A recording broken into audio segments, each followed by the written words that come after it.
tiyak na mangyayari. Ang pangitain ay naghihintay pa ng panahon nito at nagsasalita tungkol sa wakas. Hindi ito magsisinungaling. Kung ito'y parang mabagal ay hintayin mo. Ito'y tiyak na darating, hindi ito maaantala.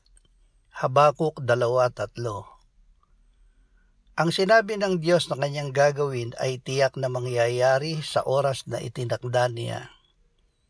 Kahit hindi tayo nakakakita ng anumang palatandaan na dumarating na ang oras, matiyaga tayong maghintay dahil ito ay tiyak na darating. Patuloy tayong humawak sa salita ng Diyos dahil ito ay isinulat upang tayo ay matuto, upang sa pagtitiyaga at sa pagpapasigla ng mga kasulatan ay magkaroon tayo ng pag-asa. Ama, sa gitna ng kapighatian, habang aming hinihintay ang katuparan ng iyong mga pangako, gawin mo na mamuhay kami sa pananampalataya sa iyo na magbibigay sa amin ng tagumpay. Amen.